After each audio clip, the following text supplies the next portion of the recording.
Hey, I'm Joe, and I'm a composer and a musician. That's why we call you the maestro. And I'm Will. I'm a literal doctor. But don't trust this guy with your ailments. No, I study comic books, but it still counts.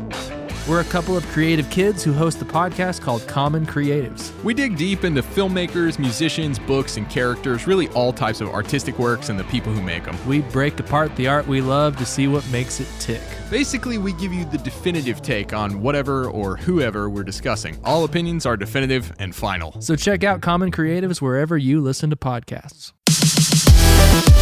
Welcome to the 11 Life podcast. Hi everybody, Matt here, and welcome to this week's episode of 11 Life. Today is gonna be a good one. I get to sit down with Matt MacDonald of the band The Classic Crime. This is a band that's been on our radar. I'm pretty sure we've played some festivals with them back in the day, and for whatever reason, we just didn't cross paths in a substantial way. But all that doesn't matter now because I got to have an incredible conversation with Matt MacDonald. On this episode, we're gonna take a deep dive into the creation of their new album, Patterns in the Static, that came out this past February. It's a killer record, and you can get to it in the show notes for the show. And I encourage you to do that before the earth goes supernova. Huge hugs and high fives to everybody over at the 11 Live Facebook group. You guys are the best. I love you. I miss you. I'm so sorry it's been a few weeks since we've said anything personally on there. My wife and I took a much needed vacation after 10 years of waiting for it. And not only that, but we got to run into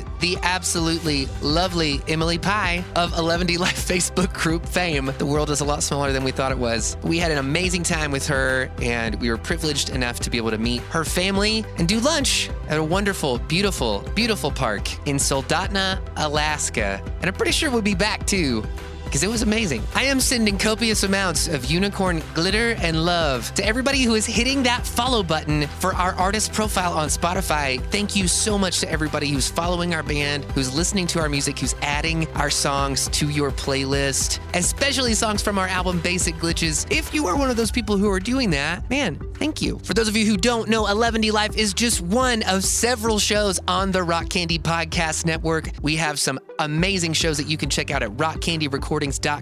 So if you can stop binge watching Unsolved Mysteries on Netflix long enough to do that for us, it would mean the world. As always, thank you so much for letting us share these stories of artistic creativity and expression with you. Thank you so much for listening to our band, for being involved in our lives, for letting us be a part of yours in some small way. I like to think that we make each other's lives more rich, more colorful. And if somehow dinosaurs do come back in some crazy Jurassic Park type scenario, that we would have each other's backs. A quick update from the Rock Candy Recording Studios here in Asheville, North Carolina. We are slowly but surely opening up and rebooking. We have protocols in place for keeping things clean and sanitized during the time of COVID, and we would absolutely love to be working on your new album, EP, or single. We have production, mixing, and mastering services right here in-house. So come on over and let's make some more magic to put out into the world with your name on it. As always, huge hugs and high fives to everybody who is purchasing anything and everything from the Rock Candy Recordings online store. You help to make shows like this possible, conversations like this possible, and you help us to grow the Rock Candy universe every single time that you spend any amount of money there. So thank you if you have, especially during such financially unsettling times as COVID-19. If you have the ability, if you have the wherewithal, if you have the resources, support your favorite local indie bands. Make sure that they're taken care of. Make sure that when everything is done with COVID and things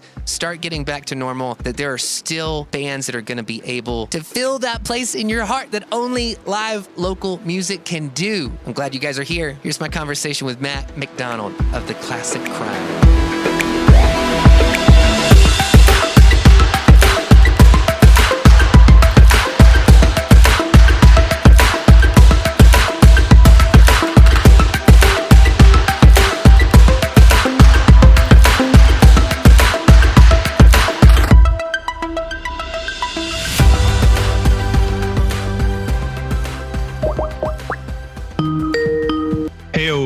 Matt. How's it going? Good, how are you?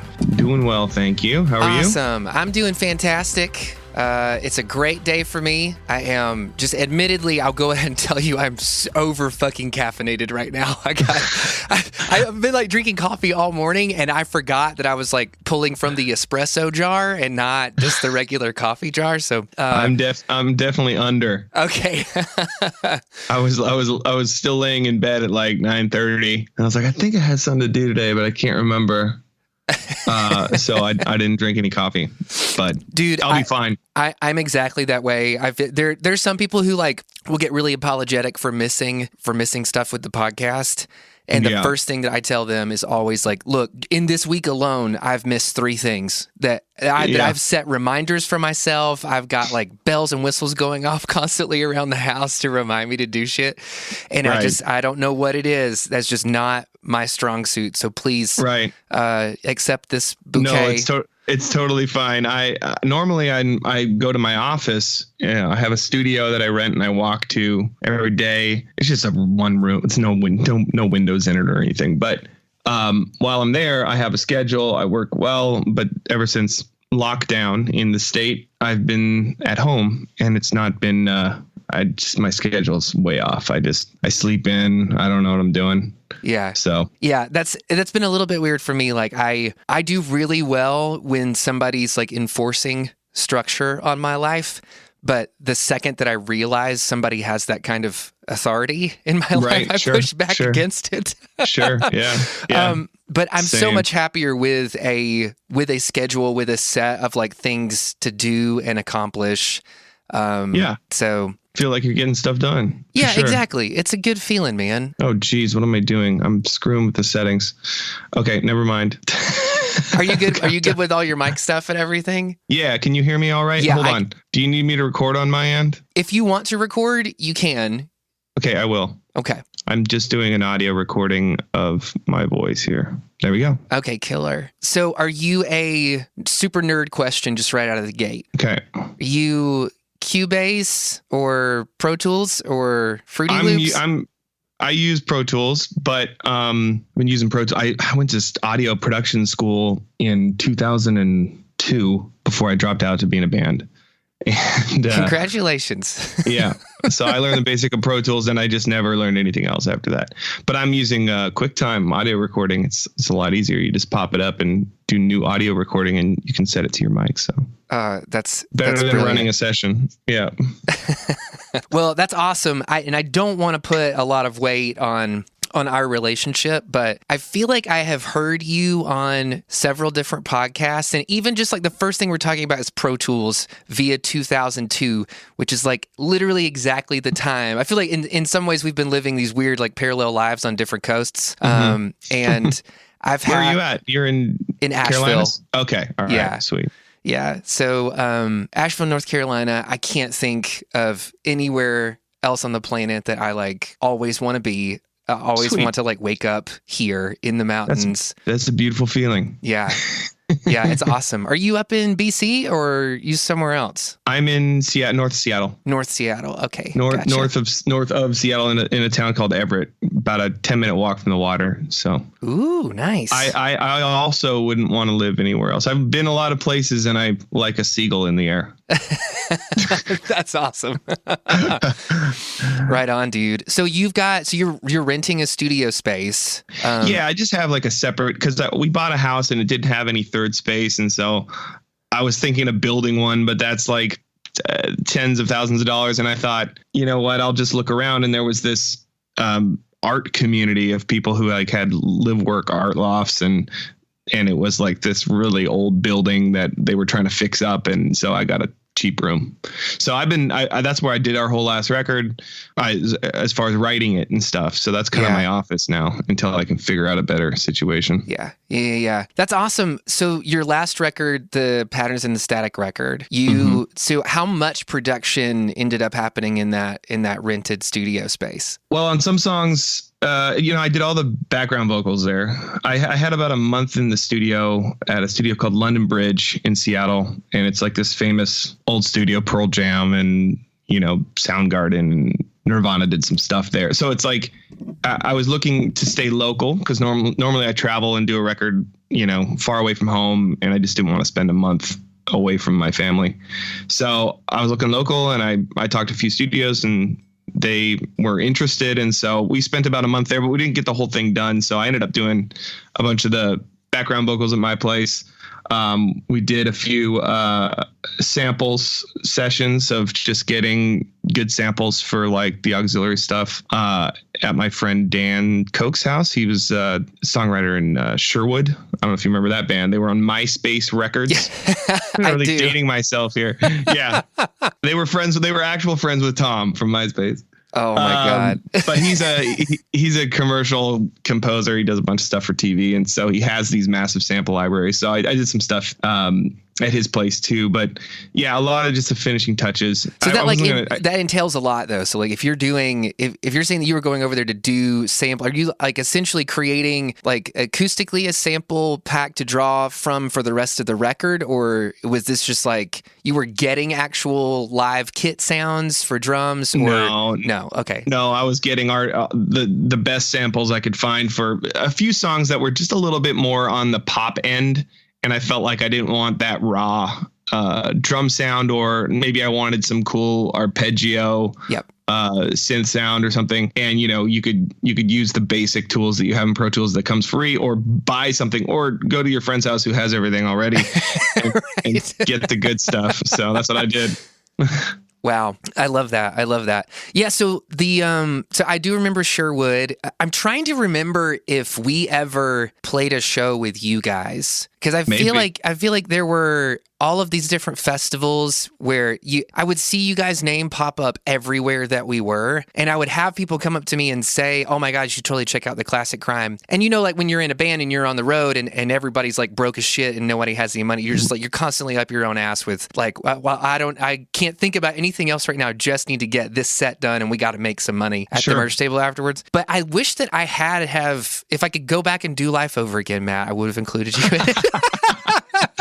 Well, we kind of walked a fine line. Like, on one hand, we were a band that played Warped Tour twice. We did some big national tours that were kind of not related to the Tooth and Nail scene. Right. And then because we were on Tooth and Nail, we also got invited to the Christian festival thing. And so it was a weird, like we were kind of had a foot in both worlds a little bit. Yeah. And we didn't really ever feel like we really belonged to either, Yeah.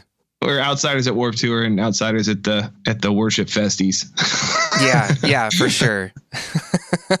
Well, good. Well, I'll see you in hell, Matt. Yeah, thanks. If it's piss or get off the pot, my friend.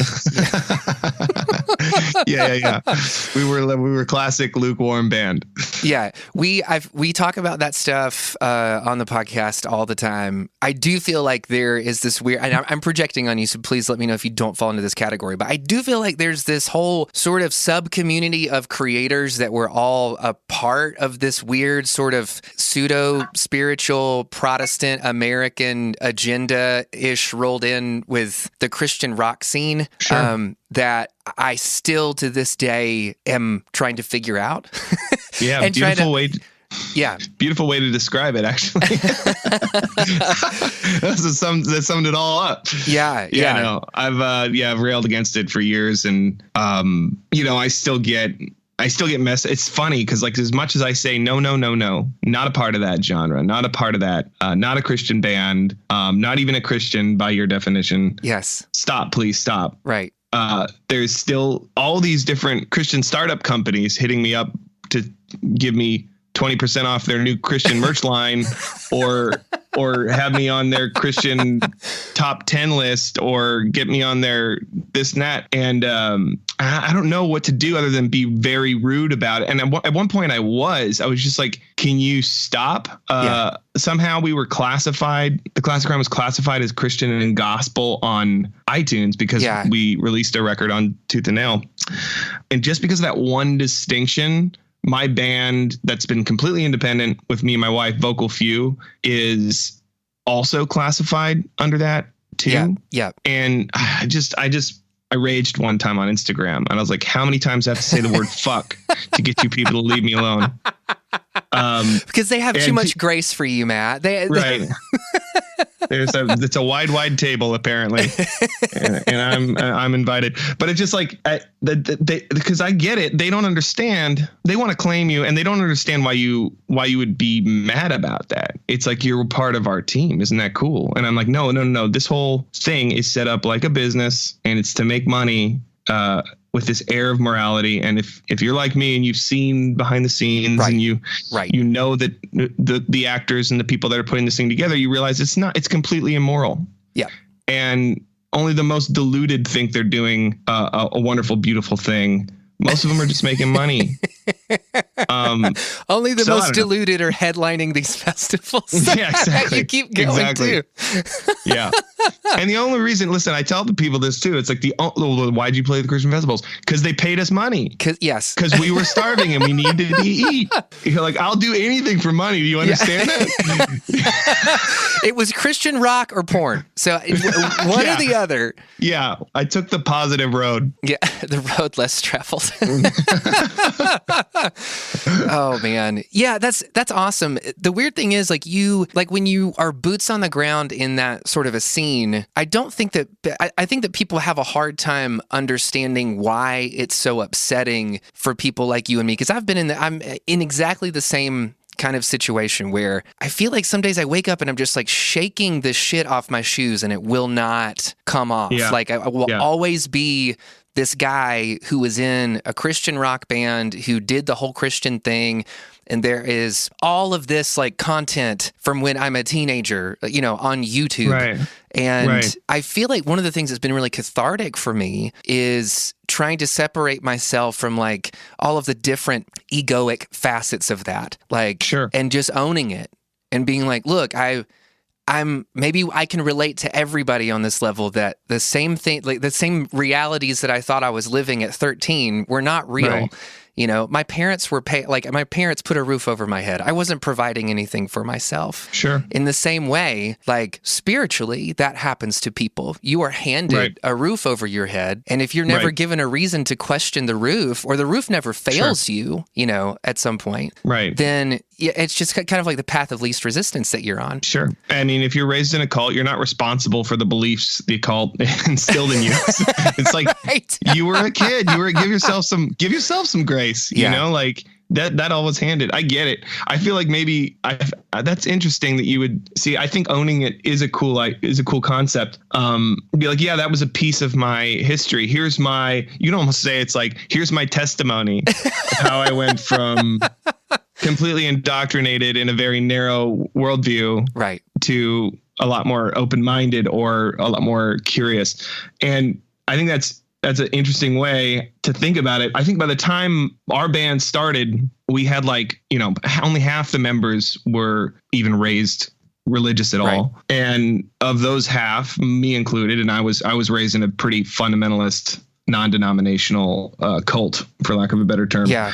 But we all were like, we're not doing Christian rock. Right. Like, this is real rock music. Like, we're not playing for that. We're doing clubs. Right. We all agree, and so it wasn't like I can't ever own the fact that I was one, because I always set out to not be one. But then we gathered this fan base, which was maybe like our band, 50% Christians, and then there's expectations for us. And I think I've written records on records about how I'm not going to live up to those expectations, and sorry, I'm not that for you. And that's the frustrating thing, is it's like they never let you go. Yeah. And they're always mad. They're always disappointed. Every new record I disappoint. And it's like, I'm like, why are you still here? But it's so weird, because I feel like people do that to themselves. Like, if I am getting super pumped about the new Weezer record coming out and I'm expecting the Blue album, fuck me. I will not be able to enjoy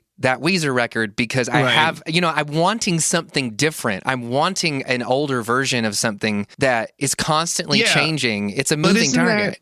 It's so narrow-minded. It's so narcissistic, because it's like, I want what I want. I want a copy of what I experience. Like, I'm not recognizing people as human beings who change and grow and develop. I'm not trying to go on a journey with them. Right. They're supposed to be the soundtrack to my journey. Right. Right. So, and it's just like, that's not a real fan. That's not a real supporter. I mean, I get it. If it sucks, it sucks, and you can say it. But if it's different and you don't like it because it's different, it's like, well, stop being the same. Yeah. Why don't you change? Life's a journey. Why are you stuck at listening to the same music you did when you were 16? You know, grow up. Yeah, Find out who you are, dude. It's exactly that thing. It's that. I feel like Christianity in America becomes this vehicle for people to project their own ego onto others. They become really, really upset when you will not project their beliefs about reality and about spirituality and their interpretations of things back to themselves. And it makes them uncomfortable. And so within that whole mindset of Christianity, all of a sudden you're able to lump somebody into like, oh, well, they've been led astray, or they have been, at some point they'll end up where I am.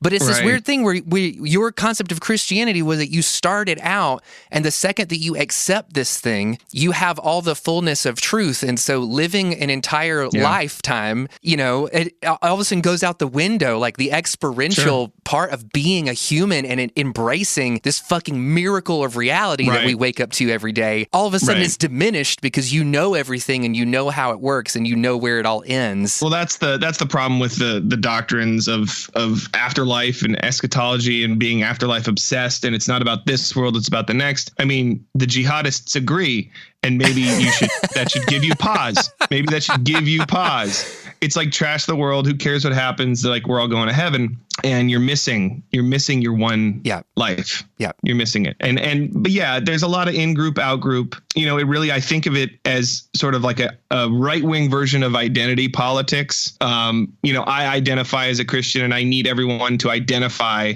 like me. Right. Because if you don't identify like me, that threatens the foundation of the core of who I am. Right.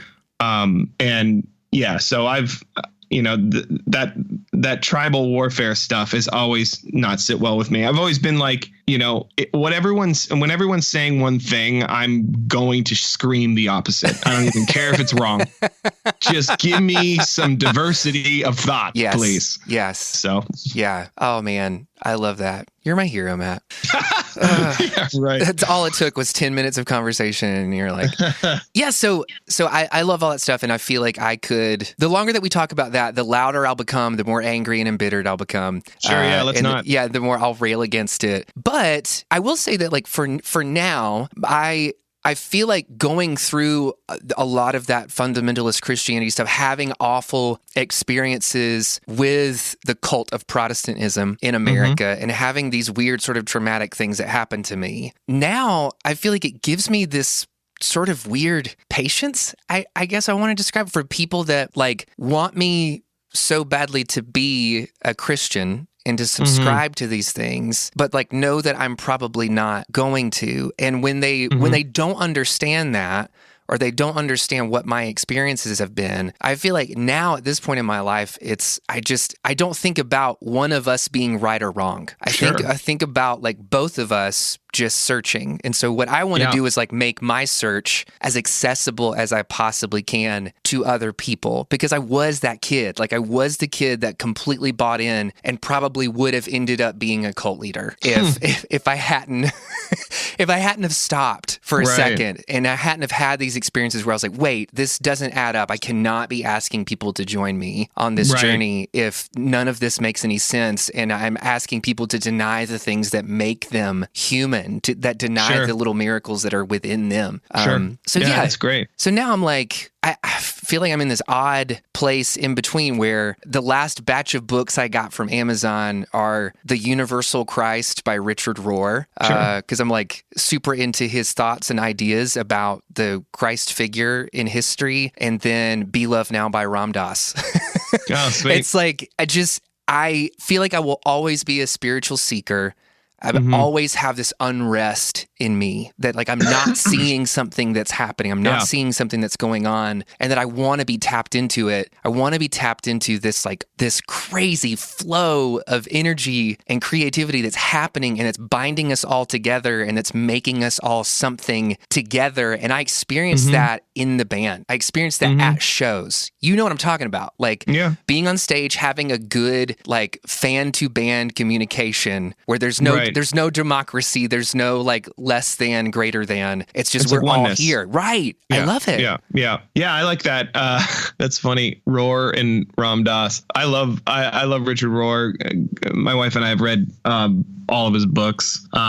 I first heard of him on the You Made It Weird podcast with Pete Holmes, like 2015, maybe. Oh, wow. And I keep thinking I got to go to Albuquerque that Christy wants to go. I mean, I've been through, it's like 25% of my brain is on that spiritual track of like very open thinking spirituality. And then 75% of my brain is like, I think I don't think that's a category. Right. I think it's just everything. Yeah. And I'm such like a visceral, I don't know, you could maybe call me hedonistic, maybe.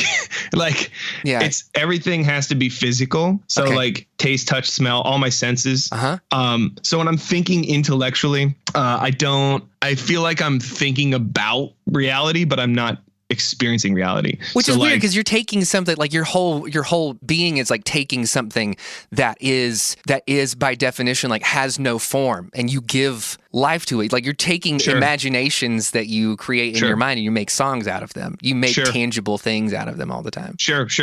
Yeah. Well, I'm bringing them into the physical realm out of the abstract or theoretical. And so I, like, as much as I, through, the last 10 years, read a lot of books and went a lot of directions, I kind of got to a place where I was like, and this is not to say that I didn't listen to Experiments in Truth by Ram Dass like a month ago. It's a series of lectures. I do a lot of like walking to get exercise, and so I listen to podcasts. But I got an Audible subscription, and it's like $15 a month. So if I don't spend the credits, I feel bad. So I got that Experiments in Truth series of lectures from Ram Dass, and it was awesome. You should definitely listen to that. Yes. So I do dabble. Because I just want to know where, because I want to know how East meets West. Yes. I want to know that connection because I only ever grew up with the West. Yeah. And so, but it just seems like I'm very much on the sidelines of the exploration. Like I kind of dabble. It's like I kind of play StarCraft 2 a little bit, I'm not a star crafter. Right. Yeah. No, I totally understand. Although it does seem like that you're doing proactive things to sort of stimulate that part of your brain. I guess maybe it goes back to like the 75% thing again. But the more that I sit with a lot of these different ideas from different teachers that I feel like I gravitate towards, I sort of get this 1,000-foot view that big view, that, man, I think this is just, we've decided to put this skin on these ideas because they're so similar. Zoom in all the way to physical names and literal text and when you zoom out, you go, oh, it's all one thing. But you can't do either. You're a pantheist or something. I don't know.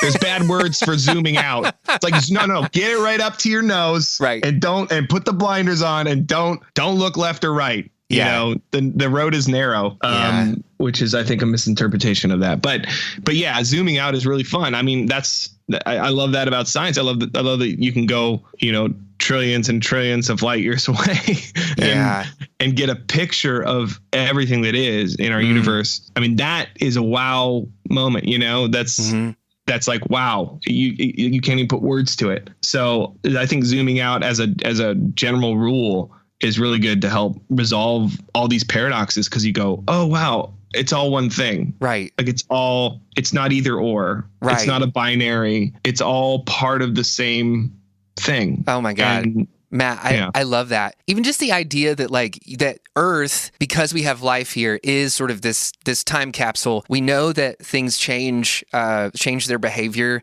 when they are observed. And like within science. And so even just like looking out, like we can't even see what the present looks like the farther away from Earth that we look. We only see what it has looked like in the past just because of the speed of light. Right. It's like the map loading as you move into it in a 3D game. Yes. Oh, man. I love this shit. I can nerd out about this stuff constantly. But yeah, so tell me a little bit about I'm just taking a hard turn off this highway. And I don't mean to. Let's go. But it's because I want to There are many other roads. Right. Hopefully we have a lifetime of friendship to explore these later.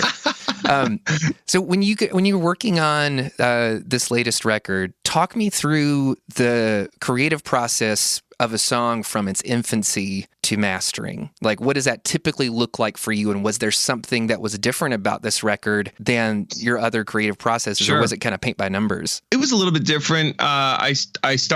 We've done, several Kickstarters to pay for recording records and manufacturing them and shipping them and stuff. And this is the first one I did where I did not have a single song written when I did the Kickstarter. So normally I'd go write a bunch of songs, in a hole by myself and then be like, okay, I think I'm ready. Let's do it. Let's record. Let's record these. And then I'll come out confidently and be like, I think we got a great record, guys. Pre-order it. I'm confident that you'll like it. Yep. This time I had nothing. So I was like, I have no record, but you might like it.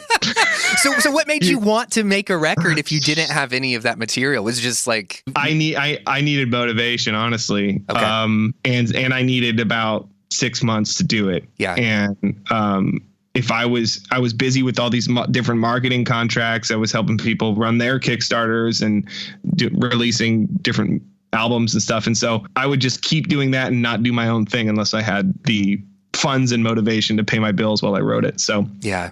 I ended up going on a 3-week just a living room tour just by myself, and I taught some songwriting workshops. It was just around your living room or other people's? Yeah, just like the couch, right? On the coffee table, right? It's just West Coast, over to Albuquerque and back to Seattle. So through the Rockies. But I met with 4 friends along the way that I knew lived on that route that were songwriters and that had studios, and I could go to their studio and I could just spend one day off just doing song starts and demoing. Because I was like, I want to kind of expand. I want to tap into other people's brains. I'm tired of being in a hole by myself and doing this by myself. I love it. My bandmates are really busy with their lives and jobs, and they just don't have the time to come write together. Yeah. They'll play, but they can't do the writing. So I did. That was a little different. I'd never traveled to write a record before. Yeah. I've always been kind of precious about it, and it was nice to kind of be like, give it to people and be like, what do you think of this? Yeah. Or what do you think of that? I love that. I actually really miss collaborative writing.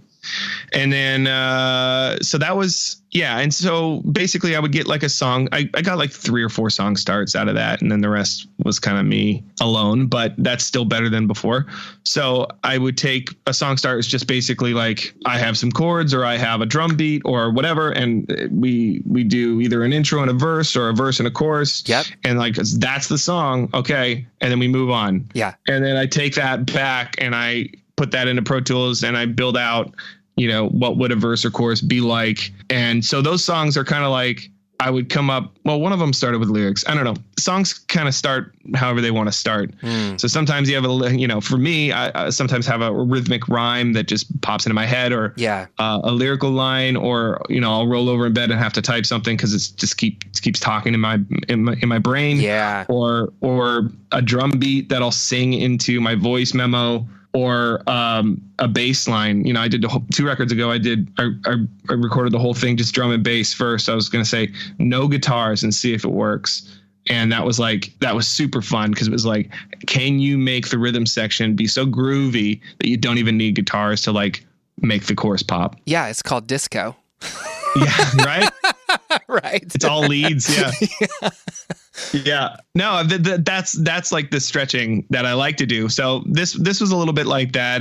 One of the songs, the whole chorus is basically all programmed. There's no, I think I layered some guitars in the second and third chorus, but it's drum samples. I mean, it's the real drum samples we played, but cut and gridded, right? And then added tons of extra samples. And it's got this weird trombone and saw bass sample underneath it.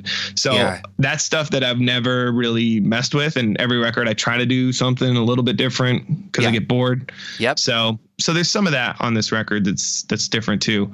But you take the song start, you finish the song, you revise, you put your producer hat on, you criticize, then you hate the song. Then you take the song to the studio then you record the drums, bass, guitars, vocals, then it gets mixed and mastered. So I just to finish the story for you. Oh, But you hate the song long before it's recorded. Oh wow. Okay.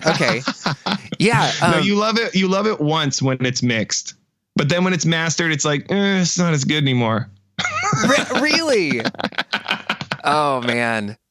Yeah, it is always, I feel like the creative process is this constant flip-flop between getting super fucking pumped about what you're creating because you feel like you've got something that moves you, and then constantly second-guessing everything about that process along the way. And I feel like hopefully at some point I'm able to grow out of that, but right now it is a point of high anxiety for me. But I think because most of the records that I've made have been kind of in solitude, or earlier on in our career, like I didn't have the ability to write with people in our band, or just the interpersonal dynamics were not there for that. And so I've written with a lot of different people and written for some other people. But like for me, when it comes to our record specifically, I always want to like get really, really into like what you're talking about, which samples are being used. I'll find a melody line that I like, but I might spend 2 or 3 days just trying to get like a bass synth tone or part or progression to go underneath that melody. So like sometimes it starts out as just top lining something and then building a track underneath it. And sometimes I'm just like sitting here pulling stuff in, playing chords, strumming things until I feel like I get something that opens the window for a voice to be heard. And there are times where I wish I could do it more the way that you're describing it, where it's like, let's get a couple ideas, let's throw it down, put some bass and guitar on it. Honestly, you can't have the artist and the critic in the room at the same time. I think of it as like hats. Like the artist is just like yes to everything, and the critic is no to everything. And so you have to like let it flow. Like do the 7-minute song as the artist, and then if you're still feeling it, do more art. But then if you're like come back the next day as the critic or the producer, put the hat on and be like, what did I do yesterday? And how can I make this better? And what's great about it? And what has to go? What darlings have to be killed? I mean, I think essentially you just became the greatest A&R of all time. I mean, that's kind of what it takes for me. I have to be like, it's good while I'm making it. Right. If I start critiquing it, I'm done. I put the song away. I can't do it anymore. Yeah.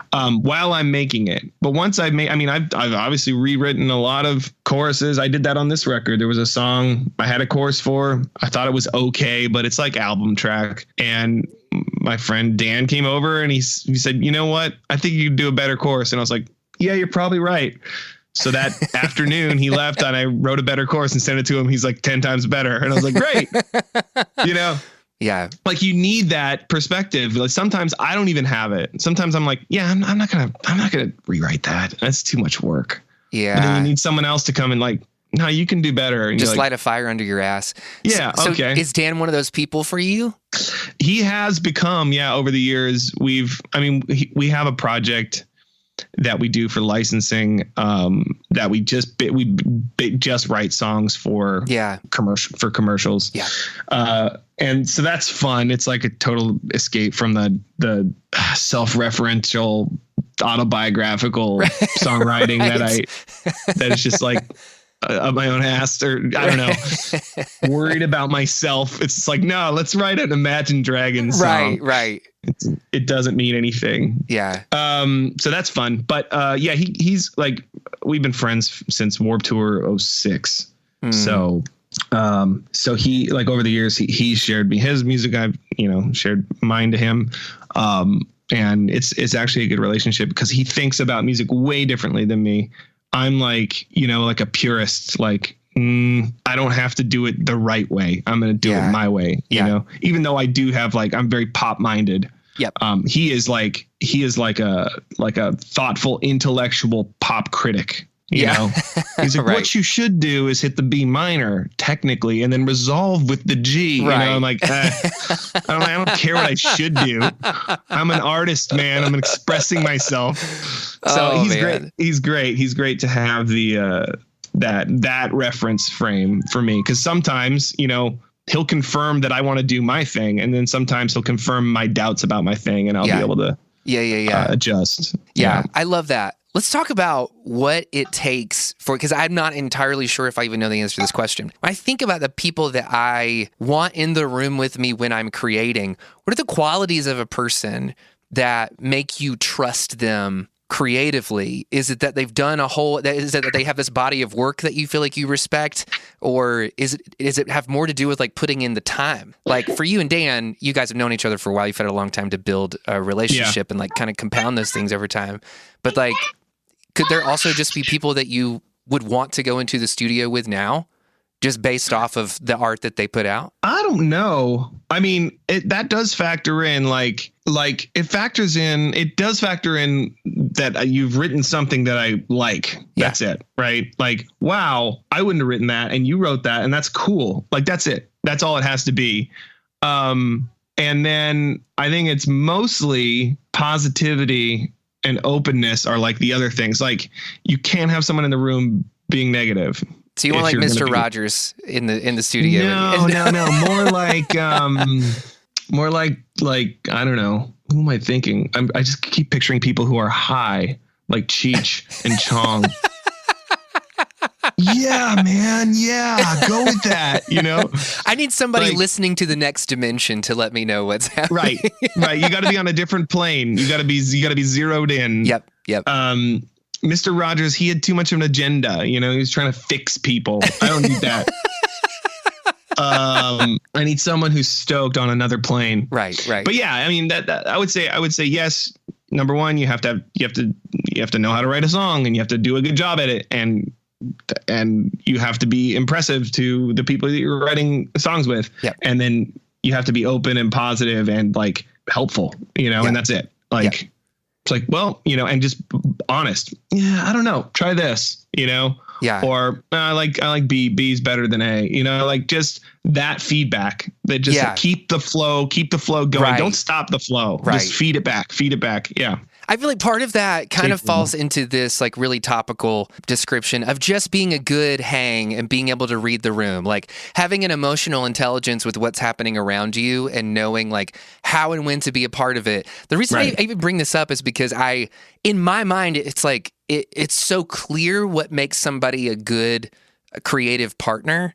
But then when I start trying to explain it, like I have a hard time like getting all of that out. Like I realize how neurotic I am about the people that I want to work with. Case in point, like we had a few sessions in here before all the COVID stuff happened. And there's this one particular guy who came into the studio and he was tracking, and like we're always like positive vibes. If it feels like it's getting heavy, we're like, hey, let's take showers and go get some food. Like, naps and snacks always, because like I want positive energy going into everything that we're doing. Sure. And I don't know what it was about this guy. He wasn't doing anything wrong. Bad vibes? It was just, yes. It was like, I could feel him behind me, and I fucking hated it.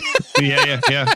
And I could. Yeah, that's real. Right. That's real. People want to laugh at people who talk about auras and energy. And I mean, we are highly evolved social creatures. We sense things that we don't even know we're sensing. Yeah. And I mean, the vibe is key. Yeah. If someone's a bad vibe, then I don't know what to tell you. They're going to be a good vibe to somebody else, but not to me.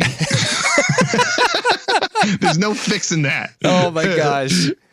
Yeah, that's awesome. Well, dude, tell me a little bit about what your signing experience was like, because I know that there's a whole host of parallel universes, I guess, where this could have gone totally differently for the Classic Crime, but you guys ended up signing with Tooth and Nail. Our band ended up signing with Flickr, and this is like around 2005, 6-ish.